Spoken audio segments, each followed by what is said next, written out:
एक सत्संग के दौरान किसी साधक ने रमण महर्षि से पूछा है, महर्षि, सुरति लगने के बाद जब अजपा जाप होने लगता है तो भक्त की अवस्था कैसी होती है? महर्षि उत्तर देते हैं कि एक ऐसा भक्त जिसकी सुरति लग जाती है और जब ऐसा भक्त भजन करता है तो ऐसा लगता है कि बात अब पूरी हो गई, घटना घट गई। भजन है फल जैसा और सुरति इत्र जैसी है।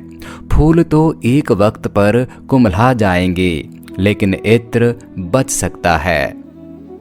तो एक एक भजन से इत्र को निचोड़ते जाना है, शब्द को भूलते जाना है, भाव को निचोड़ते जाना है, कृत्य को भूलते जाना है और समर्पण को पकड़ते जाना है। एक दिन ऐसी घड़ी आ जाती है जब तुमने हजार हजार भजन किए, उन सब का निचोड़ इकट्ठा हो गया है, इत्र इकट्ठा हो गया। अब भजन करने की भी जरूरत न रही, अब तुम ही भजन हो गए। सुरति का कुल अर्थ इतना है कि जब भक्त खुद ही भजन हो गया, अब अभ्यास नहीं है। फिर भक्त की अवस्था कुछ ऐसी हो जाती है, उठूं बैठूं सो परिक्रमा, अर्थात अब मंदिर जाने की कुछ खास आवश्यकता न रही। बैठ जाता हूं तो भी परमात्मा की ही परिक्रमा चल रही है। खाऊं पीऊं सो सेवा, अर्थात अब मंदिर में जाकर भगवान को भोग नहीं लगाता, ना पूजा का थाल सजाता हूं। खाऊं पीऊं सो सेवा, अब तो मैं खुद भी जो खाता पीता हूं वह भी उसी की सेवा है, क्योंकि वही भीतर भी विराजमान है, वही बाहर भी विराजमान है।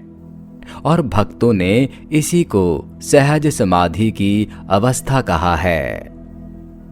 मगर यह सहज समाधि ऐसे ही नहीं घट जाती। इस सहज के पीछे बड़ी प्रक्रियाएं हैं, वर्षों की, जन्मों की प्रक्रियाएं हैं। इसलिए सहज का मतलब यह मत समझ लेना कि जो बिना कुछ किए घट जाती है। लेकिन जब एक लंबी यात्रा के बाद यह घटना घटती है तो कुछ नहीं करना पड़ता, फिर वह परम सत्ता, परम शक्ति खुद ही कार्य करती है। लेकिन घटने के पहले बहुत कुछ करना पड़ता है। हजारों हजारों भजनों के बाद कहीं एक बूंद इत्र, हजारों फूलों से निचोड़कर कहीं एक बूंद इत्र मिलता है। इसलिए तो इत्र की कीमत होती है।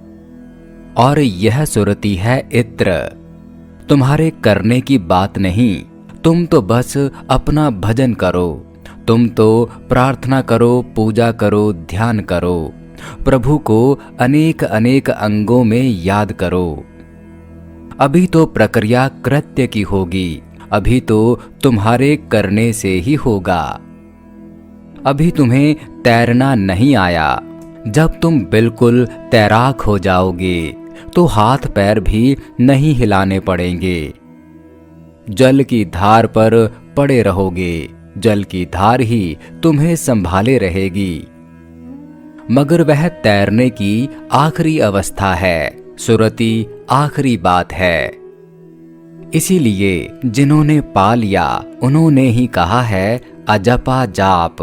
जब जाप किया नहीं जाता, बस अपने आप होता है, तुम्हारे भीतर होता है। उस अवस्था में जब तुम होश संभाल कर देखोगे तो तुम सब सुनोगे। तुम्हारे भीतर जब गूंज उठेगी, वह तुम्हारे किए से नहीं गूंज उठ रही है, तुम तो दृष्टा हो जाओगे। तुम देखोगे कि यह क्या हो रहा है, यह गूंज उठ रही है, यह तुम्हारे रोए रोए में भरी है। यह किसी अज्ञात लोक से तुम में प्रवेश कर रही है, तुम तो इससे डोल रहे हो, तुम पर यह वर्षा हो रही है। जिस दिन तुम दृष्टा मात्र रह जाओगे, करता नहीं, उस दिन सुरती लग जाएगी। मगर यह बात आज तो न हो सकेगी, अभी तो न हो सकेगी। सुरती तो अनंत अनंत भजनों का फल है। भजन अभ्यास है, सुरती स्वभाव है।